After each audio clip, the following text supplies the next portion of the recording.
solo produce en escala artesanal. Ninguna otra época histórica realizó tareas de esta naturaleza, por lo que debemos considerar con seriedad lo que ello implica en el dominio de la mecánica, la óptica y la geometría. Con estos planteamientos ya debemos ir desterrando el concepto de casualidad en los restos de la cultura egipcia. La orientación de las pirámides es una de esas casualidades, y es lógico que ciertos arqueólogos piensen así, pues de lo contrario habría que suponer un instrumental y unos conocimientos superiores a la tecnología actual, y eso es difícil de aceptar, aunque no nos quede más remedio. Las representaciones que aparecen en el templo solar de Niuserre de la Quinta Dinastía y que coinciden con los textos del templo de Edfu, en las cuales aparece el rey y sacerdotisas con una maza, estacas y la cuerda de arpentar, determinando la orientación de un templo, no puede tomarse al pie de la letra, pues tales representaciones serían como estudiar nuestros sistemas de ingeniería por las fotos de la ceremonia de colocación de una primera piedra. En inscripciones y manuscritos no se desprende el menor atisbo de conocimiento geodésico. La conclusión del análisis arqueológico está pues basada en hechos, y por ello algunos egiptólogos consideran que la exacta orientación geodésica de las pirámides tiene que ser producto del azar. Como casi siempre ocurre en la Gran Pirámide, el análisis tecnológico lleva a la conclusión opuesta. Su error de orientación es de 5 minutos 31 segundos. Para hacernos una idea, coloquemos una moneda de 2 euros a 1 kilómetro de distancia. Su diámetro sería el error que tiene la Gran Pirámide con respecto al norte verdadero. La agrimensura moderna, conducida por teodolitos, cronómetros y tablas astronómicas, admite para el cierre de polígonos un error del 0,3%, que corresponde a un error de 10 segundos traducido en error angular. Ningún procedimiento propuesto ha logrado explicar cómo consiguieron los egipcios tal exactitud. Es imposible, pues, sin un objetivo y un ocular solidarios, intentar ningún género de determinaciones de este tipo. La Gran Pirámide está por encima de la tecnología moderna en cuanto a orientación, pues sus 5 minutos 31 segundos supera con mucho las modernas normas de precisión. Y aún cabe una segunda pregunta. La pirámide de Kefren tiene el mismo error de orientación, es decir, 5 minutos 31 segundos. Las dos grandes pirámides de Egipto tienen el mismo error. Y ahora cabe preguntarse si dicho error fue motivo de cambios de orientación total de la meseta de Giza por motivo de los terremotos, o bien si estos 5 minutos 31 segundos no fueran tal error y siguieran la concepción original de los constructores. De todas formas, tan difícil es orientar las pirámides exactamente a los 4 puntos cardinales como orientar ambas con la misma desviación.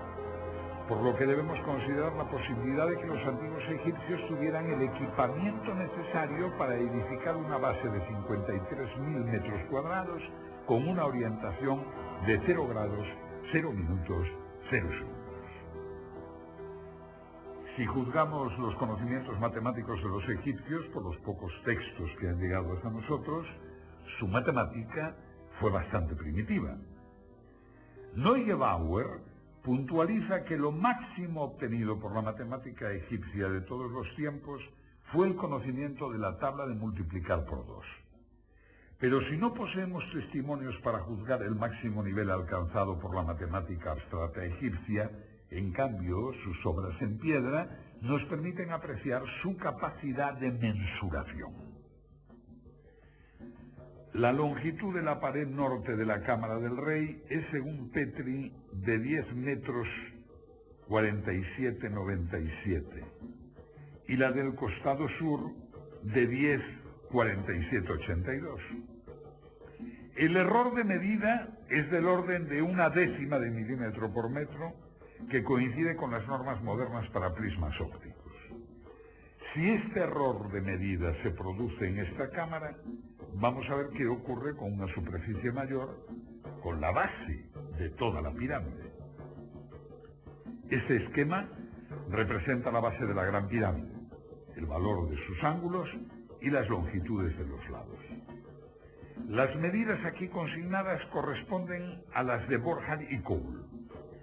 Descartando el azar en todo este asunto, se nos plantea un serio problema tecnológico. En los 53.000 metros cuadrados de la base de la pirámide cabe la superficie de 8 campos de fútbol y sus diferencias se cuentan en milímetros y en segundos.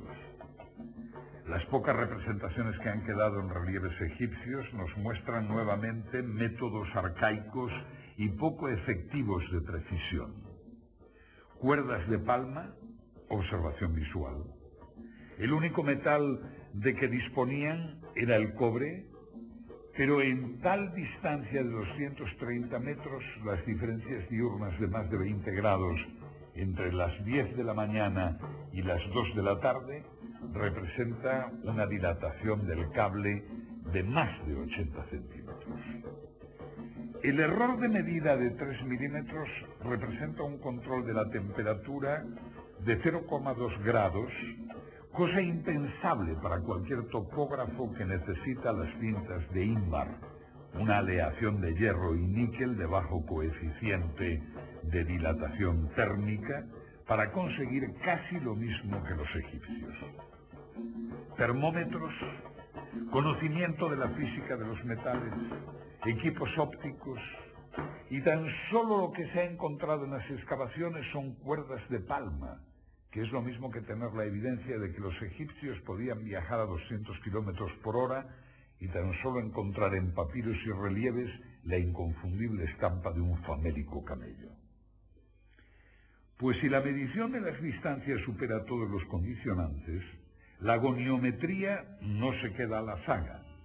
La goniometría es la ciencia de la angulación y constituye en la Gran Pirámide el punto crucial de discrepancia entre el análisis arqueológico conducido filológicamente y el análisis arqueológico que utiliza elementos tecnológicos. El instrumento primitivo que corresponde a nuestro teodolito era el astrolabio, y el antecesor del sextante fue la ballestina o bastón de Jacob. Con cualquiera de estos instrumentos el error que se cometía era del orden de 30 minutos. En cuanto a otros instrumentos no ópticos, todavía se emplean para agrimensura de baja precisión ciertos dispositivos como la escuadra de pínulas, siendo las pínulas cerdas o hilos de nylon, y las escuadras de espejo. El error de estos instrumentos se puede apreciar en los 20 minutos.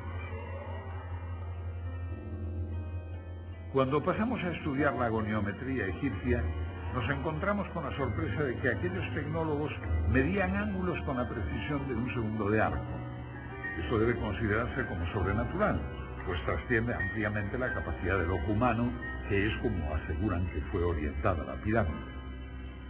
El ángulo noroeste de la Gran Pirámide mide 89 grados 59 minutos 58 segundos, lo que, tratándose de un replanteo, es indicativo de una precisión del orden de un segundo. Los buenos teodolitos modernos miden con el mismo error observado en el monumento de un segundo. Estos errores son inevitables para la cantidad de factores incidentes, tales como errores de la lectura de los nonios, dilatación térmica de instrumentos y elementos de lectura, errores de nivelación, error de arrastre, viento, errores de apreciación sobre el retículo, refracción atmosférica, etcétera, etcétera.